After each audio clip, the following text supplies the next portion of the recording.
wow, everybody was terrible today. And you realize it's like, no, you're the one who's the common denominator here. You're the common thread. Wherever you go, there you are. There you are.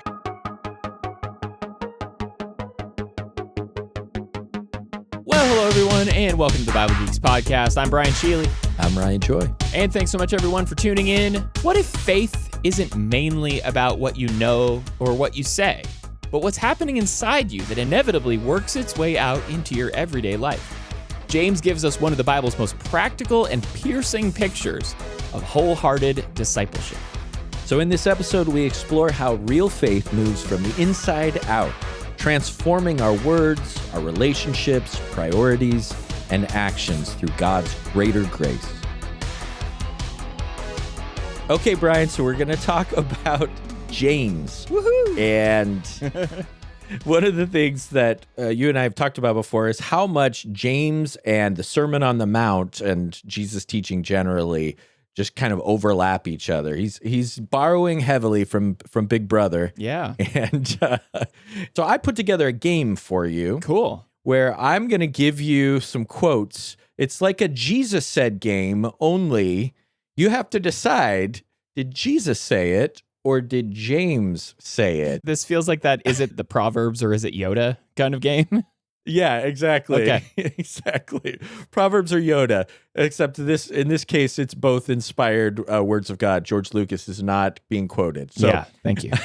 Ready for number one. Let's do it. Blessed is the man who remains steadfast under trial. Oh, that's going to be James. That is James. Yeah. Okay, so we got a beatitude from James. Beatitude from How James. about, where your treasure is, there your heart will be also. Oh, see, that's going to be Jesus. That is Jesus. All Good. right. 2 for 2. Cool. Let your yes be yes and your no be no. That was also Jesus.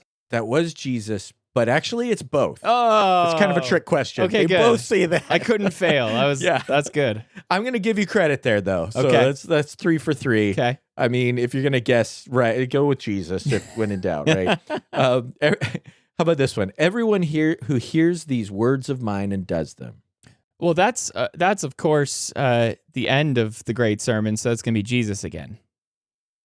That is Jesus, but James says, be doers of the word and not hearers only. So there's some overlap there, but that was Jesus. Close, The words but no of cigar. mine being a clue. Yes. That's right. How about mercy triumphs over judgment? Oh, that's definitely James. That's one of my favorites. That's James. Jesus says, blessed are the merciful, but Yes. Okay. That's the first 5. Now I'm going to speed it up. Let's just, last Lightning 5 quick round? answers. Okay. Lightning round. Number 6, whoever humbles himself will be exalted. That's going to be James. No. It's Jesus, but it's a trick question. Ah. It's a trick question. Jesus says, James says, humble yourselves before the Lord and he will exalt you. Yes. Jesus says, whoever humbles himself will be exalted. Oh, they're so what about close. this one? I know. Can a fig tree bear olives? That's a hard one. I'm going to say that one is James. That is James. Oh. Jesus is like That's a every healthy Jesus tree sounding bears one if good I've ever fruit. heard one, though. Yeah. Yes, yeah. You'll recognize them by Jesus talks about it a lot too, but I'm trying to get sneaky here. That's good. This is good. All right, couple more. Out of the abundance of the heart, the mouth speaks. That's Jesus. That's Jesus. Yes. James, of course, talks about it a lot, Yes. but about the tongue. But last 2, judge not. Just that 2 words. Who says that? Judge not. That's going to be... Okay, well, if it's judge not, then it's going to be Jesus. Yeah. But if it's do not judge, then I think it's both. So, okay, go ahead. Speak and act as those who are to be judged is James. But Okay. all right, last one. Love your neighbor as yourself. Well, that's Jesus, of course. And it's actually both. Both quoting Leviticus, right? But yeah. Oh, man. I love it. But you did pretty good there. That's a great illustration of Yeah. how close they are. You get that sense as you're sort of going through each of these. It's like that was harder than I thought it was going to be, actually. So yeah, why are they so similar in Jesus and James? Well, I think because James is seeing that the Sermon on the Mount and these words and teachings of Jesus, this is the prime directive for our faith and how we should live in the world. And so rather than developing a whole system of new teaching to confront the issues he's seeing, he just grabs a hold of what Jesus says and for the most part applies it to the situation in some fresh and interesting ways, full of illustrations and catchy statements and cool stuff like that. I heard, so Alan Greeley, shout out to Alan, who did a series not too terribly long ago from James called Blue Collar Christianity. And just the idea that this was like practical, everyday, kind of on the ground stuff that James is talking about here. And that just highlights, I think, especially going back to the Sermon on the Mount, how practical and on the ground and like blue collar Jesus teaching was. Just really applicable stuff to the way we talk, the way we judge each other, the relationships we have, the way we deal with trials and things like that. So I feel like if you've never noticed that connection, which I'm even just now coming to a better understanding of after that game, absolutely Jesus and James were just grounded in practical things that change our everyday life. So that's a cool way to kick this off. And one of the ways that Jesus and James orient our faith in a really searching kind of deep, yes, it's practical, but it's also like get right to the heart of the issue is demanding that we give our whole self, that we're not split, that we are perfect, not flawless, but that we are whole, that we are complete, that we are teleos, in this faith, that we're not like, hey, I'm going to say this and do that, or I'm going to do this, but not really think this way in all of the areas of my life, or I'm going to pick and choose where I'm going to follow the Lord. But Jesus and James both help us to see the Lord is here and his blessing is great to help us with these things, but he also requires a lot for us. So that's what we want to notice as we go through. We're going to fly through the book and we want to notice how that kind of comes out in all of the book of James. Well, it's the reason why we're calling this episode Inside Out James, right? Because if Paul was upside down, James is really, like you're saying there, starting from the inside and then getting to the outside. And that's why this whole connection is so cool between James and Paul, and of course, James and Jesus. So let's, like you said, fly through the book. I feel the need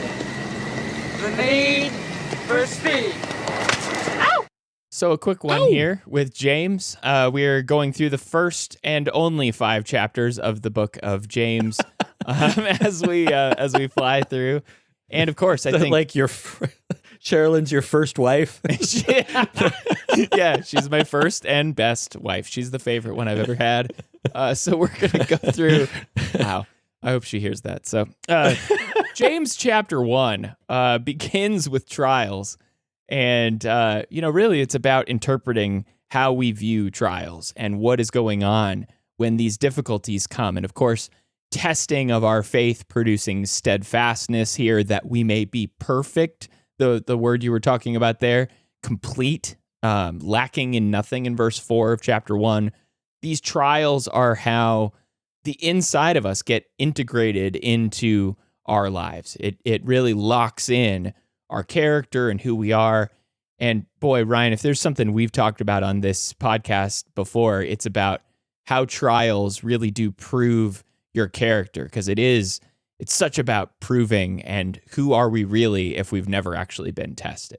And there's this other side to it too, which is the temptation, which uses the same word, and we're going to come back to this later, but we see how sin and death develop from these things, but also how the crown of life comes from these difficulties if we respond to them in the right way. So a lot of it is, how do we handle the difficult things? How do we handle our desires? How do we handle our trials?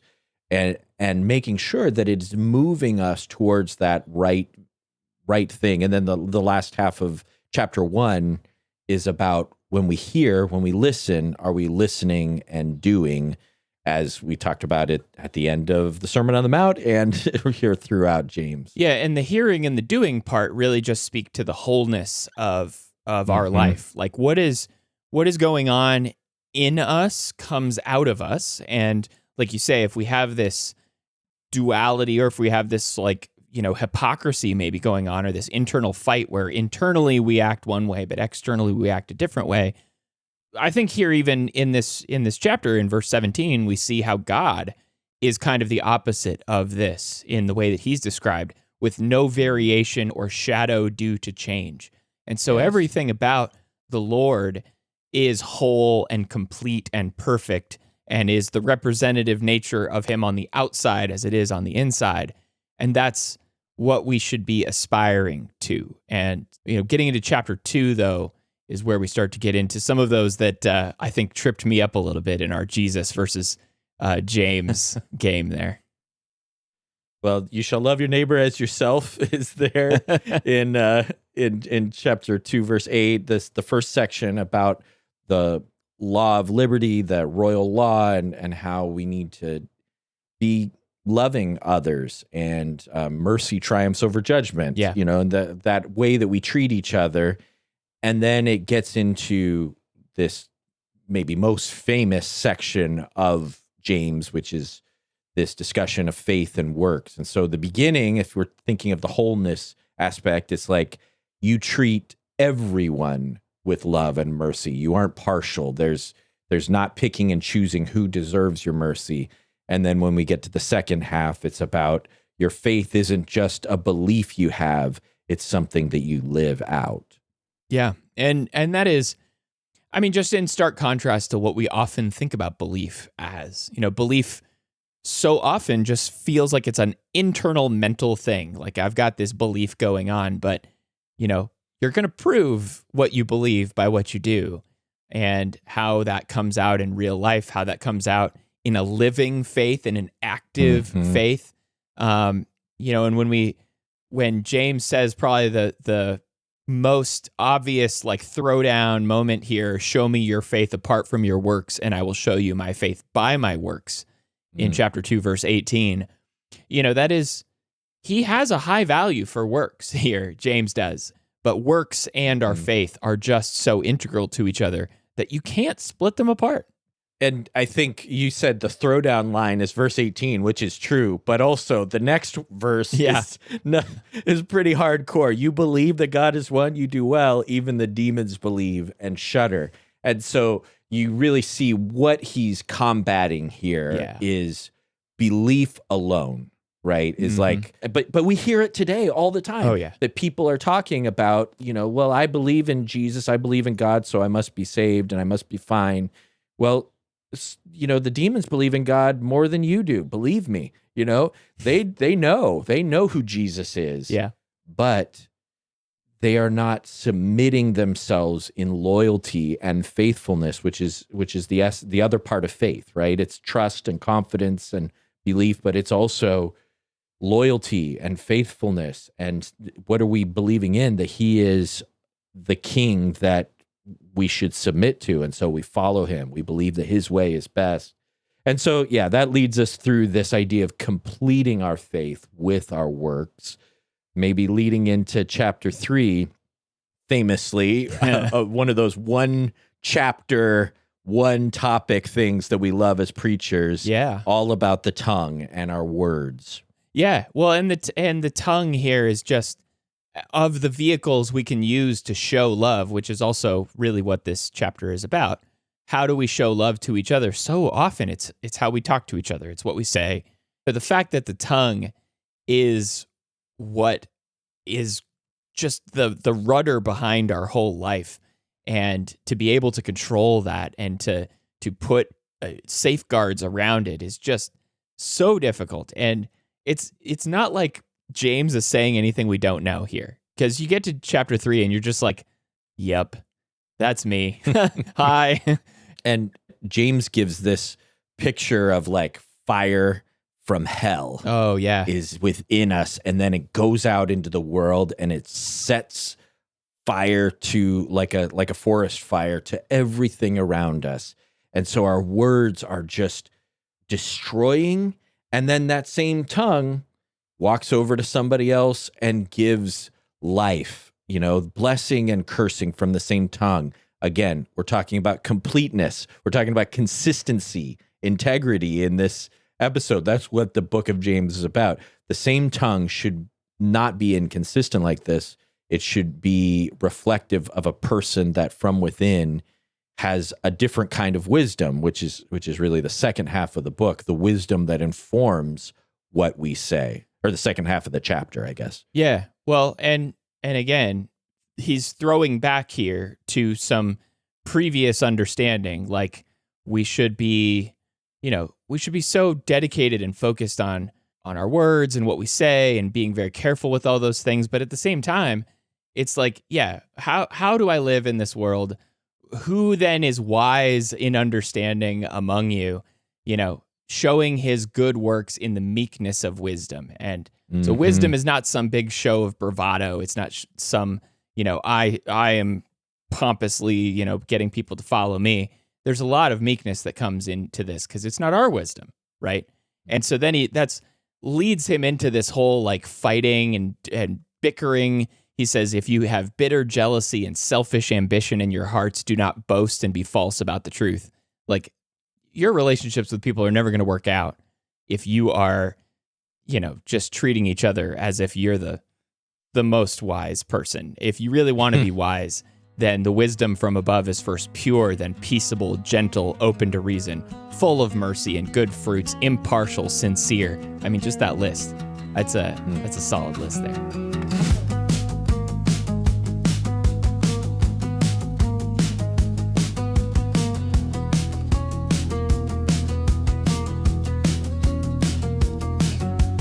Let's move on to chapter 4 here, because James chapter 4 is kind of where we see this big battle going on, right? There is a war around us, and there's a war also going on within us.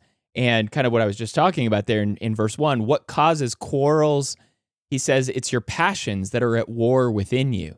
So when Ryan, you and I are like battling it out, it's not because of a war going on between us. It's a war actually that started within one of us or within both of us, right?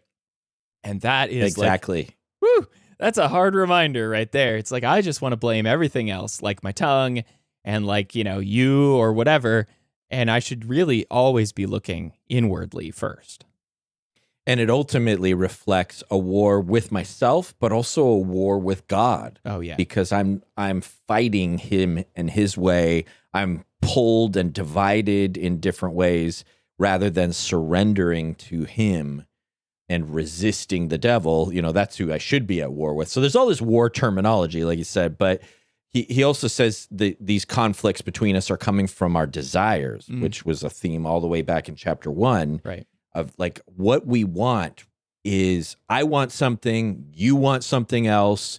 And so now we're just playing tug of war instead of learning to love and to yield and to submit to God and to find ways to work things out that are what I want is not so important that I need to light a fire in the church about it, like my own desires, which seems to be a lot of what's going on here. And so, if we start thinking about this book and the flow of it, it feels to me like there is a tone change when we get to verse 4, you adulterous people, or this whole section. It almost feels like a cleanse your hands, you of the sinners. book. Yeah, exactly. Yeah. Like this is the invitation. This is like the heart of the plea. And he gives us what to do is ultimately draw near to God, and he's going to draw near to you. And if you do that, if you give yourself completely to him, then there is more grace that he gives to you. And there's just an utter complete transformation where all of the conflicts and all the problems within you, between you and God, and between other people in the church start to go away with that act of repentance. And just that idea that he's leaning into here about friendship, who are you wanting to be friends with? You want to be friends with the world? Well, then you're not going to be friends with God. If you want to be friends with God, then you're not going to be friends with the world. And I think that's that's why he gets, like you're saying, I think that's why he gets to such strong language here. It's like we want to say that we'll just be friends with everybody. And like, that's never going to work. And the whole idea that James has been hitting at here and is kind of crescendoing here in chapter 4 is like, if you want to be a whole person, you need to make a choice. And boy, it is a constant reminder, and it is absolutely feeling like something Jesus would have said. And I think he did have many things to say about that. But in chapter 5, that's where we get to some other things that Jesus had a lot to say about, which is, how we relate to each other. He started by talking about trials.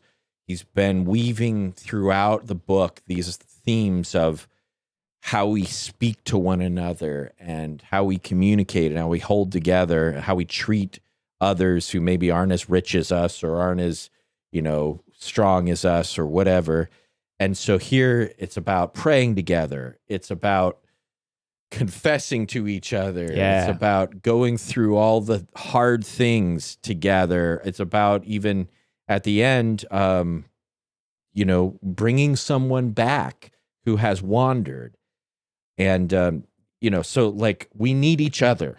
So the theme that I see as he's closing up here, he's gotten to our individual hearts over and over. But, we're not just individuals. We're here to hold each other up. Yeah. Well, and I was thinking about verse 16 there, sort of like this pinnacle in chapter 5, where he says, therefore confess your sins to one another and pray for one another that you may be healed. The prayer of a righteous person has great power as it is working. We love this verse. We talk about this verse all the time. One of the hardest verses to actually play out in real life, though, as you think about telling somebody, taking what was hidden on the inside of you and making it visible to other people, going from the inside to the outside.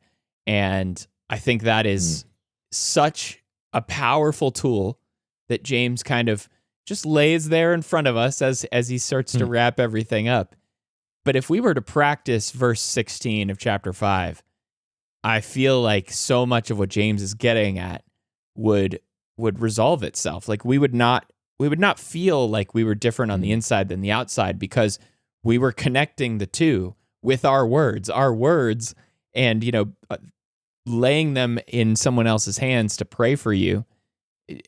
Just what a powerful gift that we can lean on and leverage in our relationships with each other. So, thinking about all of these things, you've got 5 chapters here, and, he's really leaning on community at the end of all this.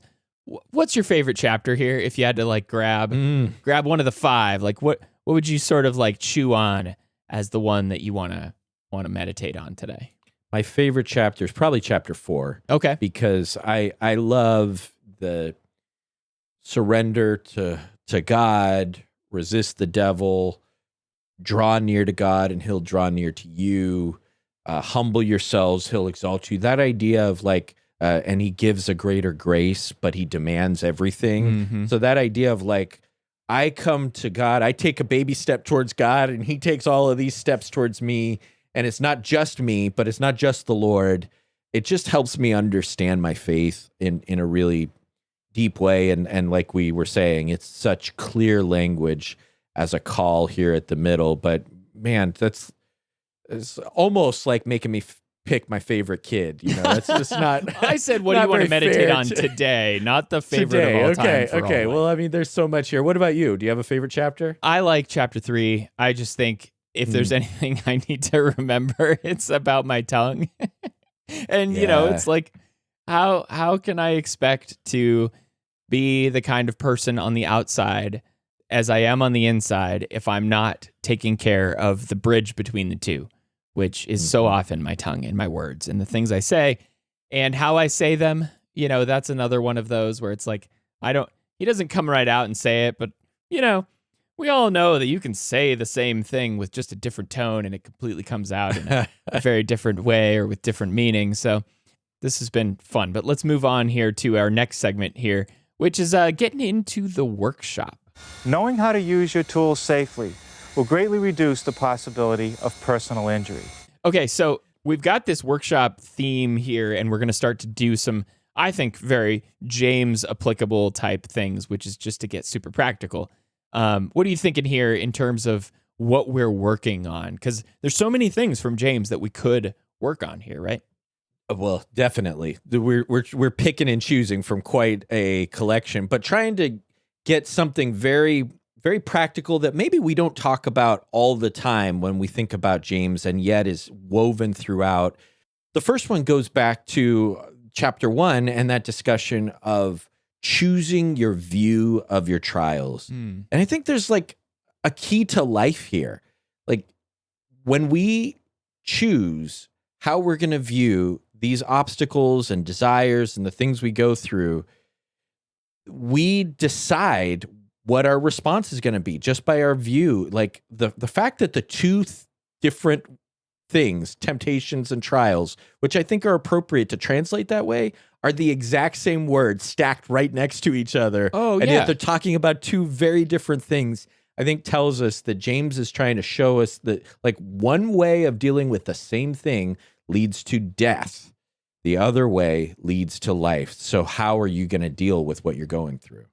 Yeah, so interpreting that just feels like super important to understanding and walking away from it, right? Because if you're saying like this trial can lead me to mature, as he talks about, I think in verse 3, as he's talking about the testing of your faith produces steadfastness having its full effect, that you may be perfect and complete, lacking in nothing. So you get to that one outcome, but then you see in like verse 14 and 15, where he's talking about each person is tempted when he's lured and enticed by his own desire. And when that desire has conceived, it gives birth to sin. And sin, when it's fully grown, brings forth death. So it's just this weird birth picture of sin and how it all started.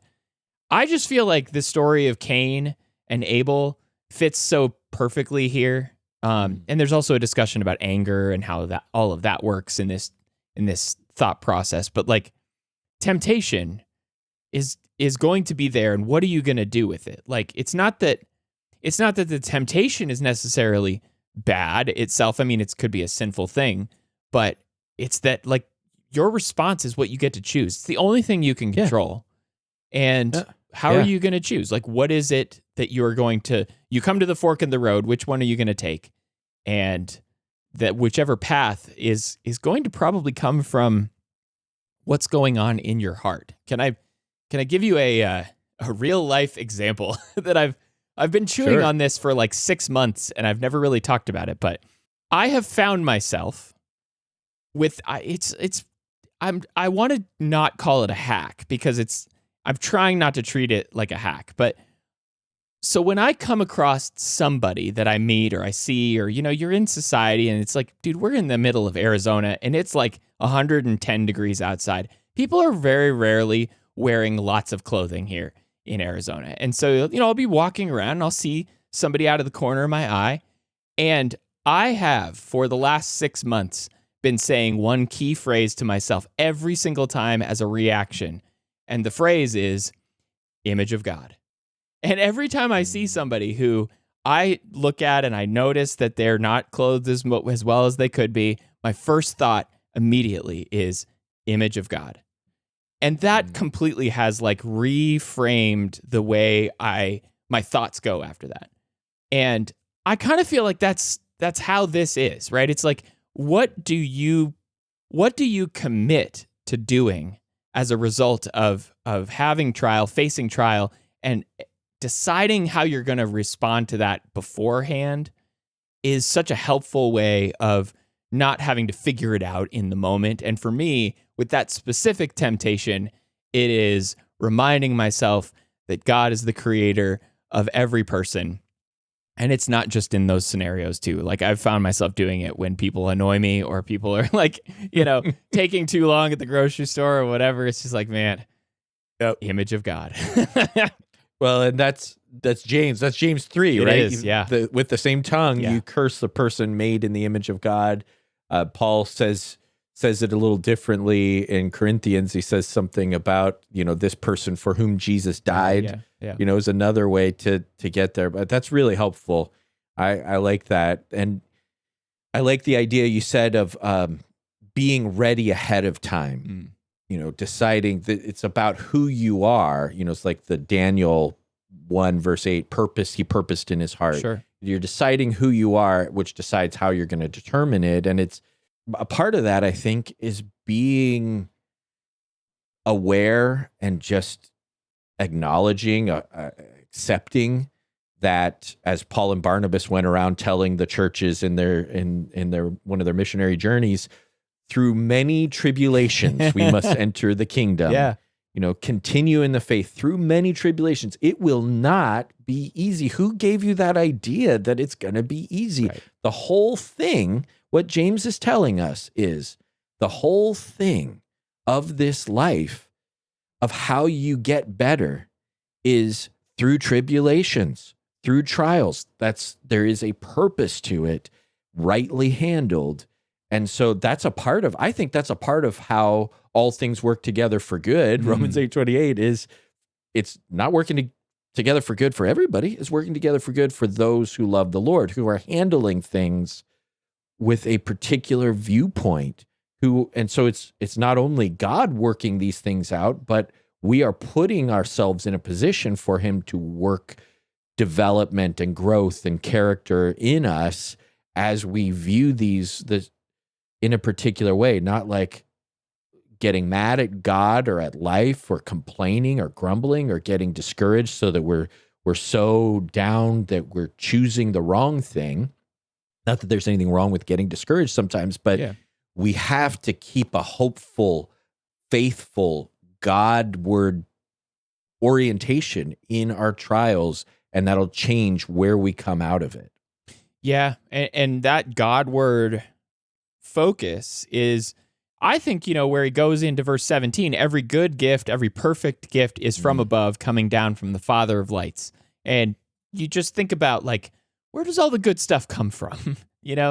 And if this bad situation can actually turn out to be a good thing for me, not to say that God put that bad situation into my life, but that God is able to take a bad situation and turn it into a good thing for me, is like, it's exactly why the story of Joseph and so many people like just resonate with everyone. It's like God can take what evil is going on in the world, what hard, hurtful things you're experiencing, and you may not be happy about it, but you can find joy in it, as Paul would talk about in Philippians. And of course here, just this idea that we can be and choose joy, like going back to our happiness versus joy episode.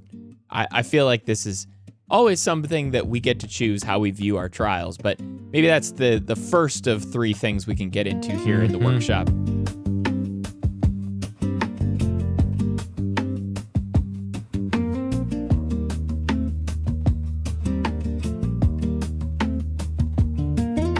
Let's talk about my favorite one, which is James chapter 3 and the tongue. How are we using the tongue as a lever here in this verse?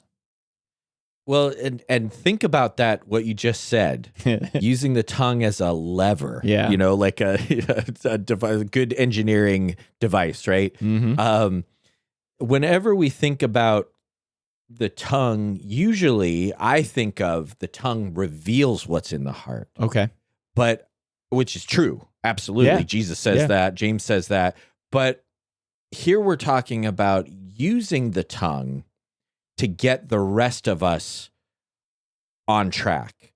Not just get your heart in track inside out, but like outside in. Get your words on track as a way to get your heart on track. And here's what I mean by this. See if you can come along with me on this. He says, we all stumble in many ways. Yep. Amen. Amen. Good. I'm glad that James acknowledges that. Yes, thank you, James. And if anyone does not stumble in what he says, he's a perfect or complete person, able also to bridle his whole body. And then he uses these two analogies of bits and of rudders. Right. And what are bits and rudders there for? They give direction. They point and direct where the rest of the horse or the rest of the ship goes. They're very small. That's part of the metaphor. Yeah. But the other part of it is he seems to be saying we can direct where we're going to go if we direct what our words are. And if you look at the way he spends the rest of the book, like on both sides of this chapter, Oh, yeah. James 3 is right, obviously in the center. On both sides, he talks constantly about what we say and how that shapes who we become, Mm-hmm. right? Like, think about like right after the trial thing, the beginning, James 1, 2 through 4, if anybody, through this we become a perfect man. And then if anybody isn't perfect yet, if you lack anything, what should you do? Use your tongue to pray with faith. Prayer shapes everything. That's one of just, dozens of ways he does this here. Does that make sense to you, or does that seem like a stretch that I'll jump the tongue not only reveals? I'll jump to the end, because James 5:13, is anyone among you suffering, let him pray. Is anyone cheerful? Let him sing praise. Is anyone sick? Let him call for the elders of the church and let him pray over him. Like, all of these amazing things that he's talking about there are all vocal words. So if you're hoping, I feel like kickstart your inside. Sometimes how you kickstart the inside is by leaning into the right words. And I think that's why sometimes we have these, we called them trellises, or we call these habits that like just really help orient our face towards Christ. Like, we have these habits that hopefully, as we read, as we sing, as we confess, as we use our mouth in these different ways to reiterate to ourselves what's important and why it's important. I think it's why I try to view that like image of God phrase not as a hack, but just as like it's a reorientation. And it's something I can say. And of course, I'm not actually saying it out loud, but it's something I can think to myself. And that then changes the temperature of what's going on inside. So I'm with you. I think, what we say can work outside inward, and, then hopefully we'll sort of kind of get ourselves inside outward. And it gives us a very visible place to work. Yeah. Like, sometimes I don't really know what's going on with my heart. Oh, yeah. But if I can notice what I'm saying, then it does reveal something, but I can work on that and sort of reverse engineer my heart, to get back to it. And I feel like that's a part of what's going on here. He's talking about all of this, you speaking against a neighbor or a brother. Yeah. He talks about you, grumbling, you saying, at such and such a time, I'm going to go to such and such a place. Oh, your yes be yes. I'm going to do this. Yeah. Let your yes be yes. All of these, over and over again. So like, whenever I'm making all of these different kinds of declarations, I can notice. Yeah. And that becomes a battleground where if I can work on, when a trial comes, I'm going to give praise even through it instead of thanksgiving. When something good happens, when I'm having a problem with a brother, when I'm, whatever, how am I going to handle it? And then that starts to shape my heart, which goes with the faith works idea. Outside, inside, inside, outside.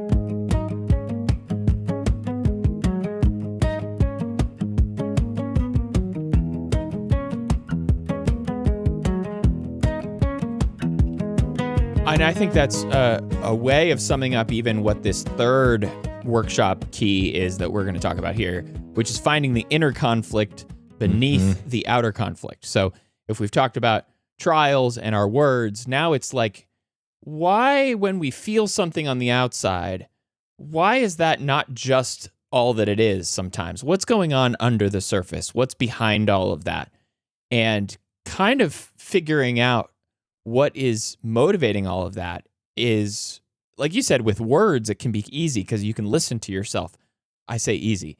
It's not easy, but it's not easy to listen to our words and pick up on things that maybe other people would be, which is why confession and community is so important. Side story there, but what happens? What is the benefit, I guess, of seeing and observing yourself on the outside so that you can diagnose the real issue under the surface? Like, why should that be a practice that we have regularly? Well, first of all, it can be another alarm, another moment that interrupts us. Yeah. if we're paying attention to, I have a conflict here. There's a conflict with a brother or sister. There is a conflict with my spouse or kids or friends or whatever, or even an inner conflict. You might notice that, but typically we might notice the relational conflict and say, okay, what is underneath this? Is there something that I can look at within myself of where I'm grasping something? Because he says the issue is your desires. You should be asking God, but there's a particular way you need to be asking God for the things you desire, and that needs to help you align your desires so that they are revealing someone who is a friend of God and prioritizing God's will as you're asking. And so like this all gets worked out to where the conflict sends us to look at ourselves, point at ourselves, as Jesus says, take the plank out of your eye. Yeah. And then to see, where am I conflicted and how can I yield to God and find inner peace that would be reflected? Usually when you deal with people who are, I don't want to just, again, I'm pointing outward, I know, but there are certain people that you just can't seem to avoid. Nobody seems to be able to avoid conflict with them. Yeah. And it just becomes pretty clear as you're dealing with them that there is a tension and an anxiety and a dividedness within them, it seems, that is just spilling out to everyone around them. And if you could help them find peace in the gospel of Christ and really yield and submit and trust God and pray and all the things James tells us to do, that will change their relationships, Yeah. Hey, thanks for stepping on my toes, Ryan. I appreciate that. Are you saying you're the person who has trouble with everybody? Hi. Yeah. No, it's so good though. I'm the problem. It's so funny. It's like, I feel like every one of us have seen those kinds of people, but also, I don't know, maybe I'm overemphasizing everyone else's feelings about this, but like, I feel like we all kind of feel like that sometimes. Like, sure. Yes, like when you true. You have moments where and maybe you're just having a bad day, but like everybody you bump into is like at odds with you and is a challenge to deal with. And then you get to the end of the day and you're like, wow, everybody was terrible today. And you realize it's like, no, you're the one who's the common denominator here. You're the common thread. Wherever you go, there you are. There you are. So I feel like, as you get into chapter 4 here and you start thinking about what James is offering for us as a solution, it is humility. Which is not the solution we always want to bring to the table. And like you're saying, how can I bless somebody? How can I serve somebody? What can I bring to this discussion that would bless the lives of somebody else? And if we're not thinking about how to be humble, then maybe we are missing the point of how to deal with these conflicts. Because I'm never going to be able to fix everybody around me. Nor should I try. I need to just make sure I've got myself on lock and I've put myself into the servant role. And again, kind of like chapter 3, that's not easy to do. And what chapter 4 then does for us and these principles of humbling yourself is it allows us to give these things back to God so that it's not ultimately, as much as James is about doing, it's not about try harder and be perfect. Yeah. As much as he uses the word perfect, it's not about saying we should never stumble. No, he says we all stumble in many ways. What he means with the perfect, if you look at what the Greek word means, he's talking about us wholly giving ourselves our trust, our allegiance, our devotion to the Lord and letting him conquer and his kingdom take over more and more of us. And when we do that, he gives more grace. He draws near to us. He exalts us. If you look at that section in James 4, 6-10, and this is the heart of the book to me, is like, yes, he demands everything. He is a jealous God and he gives everything. He will help you become who you're meant to be through it all. Well, isn't that, as we sort of wrap this thing up, isn't that where James is leaning on Jesus here as just the story of what God has given to us and how much he's given to us.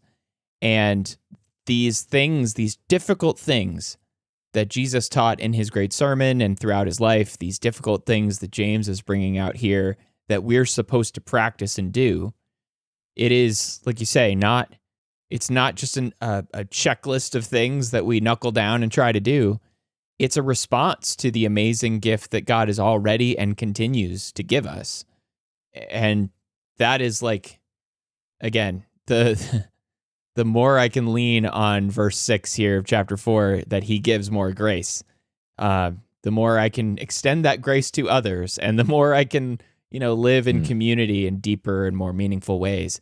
And the more I'll appreciate Jesus and what he means to me as the one who enables me to do any of this stuff.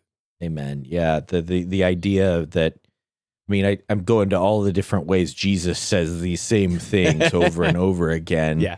Because just where we started, right? Seek first these things. If that's where your heart is, where your priority is, all the rest will be given to you. And, the Lord is not leaving us alone to figure all of this out. He is calling us to be absolutely radical in our devotion to him. Like we're the weirdos who give up everything, who, sell everything to buy this pearl of great price. But we are receiving more than we ever could imagine in it. Real faith is radical. I like that. I think it's what this is all about, what James is all about. And it's what Jesus taught, even in his sermon at the end of it all. I think he had a lot of people like picking their jaws up off the ground of how radical all of this really was. So I've enjoyed this conversation. I think James is one of my favorite books, just from that standpoint of being so practical, but so much of an inside to the outside kind of thing where it's hitting it all across the board. It's from the inside all the way out.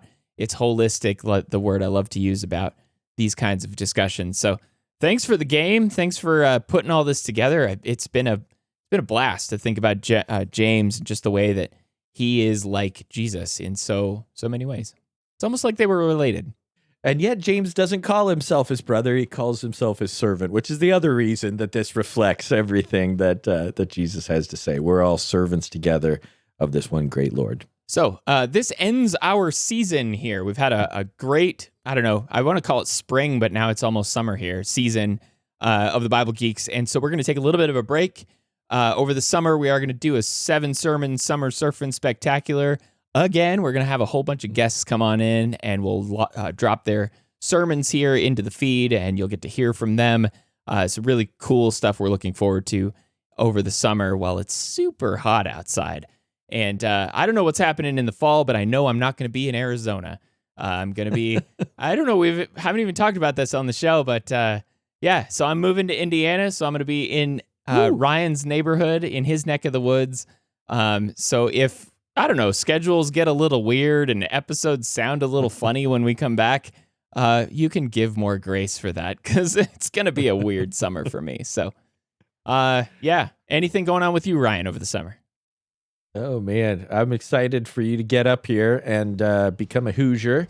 And all the fun stuff of summer. It's beautiful out here, not hot and oppressive like it is where you live. Oh, it's so bad. So bad. So, just excited to get some of our friends on here for the summer spectacular of sermons that we've got coming. All right, everyone. Thanks so much for tuning into the Bible Geeks podcast. You can find us on our website at BibleGeeks.fm. You can find show notes for this episode in your podcast player of choice, or there on our website as well. Reach out to us, contact us. Let us know if you have any questions that we can help you with. And until the next episode, or maybe until the summer season ends and the fall season begins, may the Lord bless you and keep you. Shalom.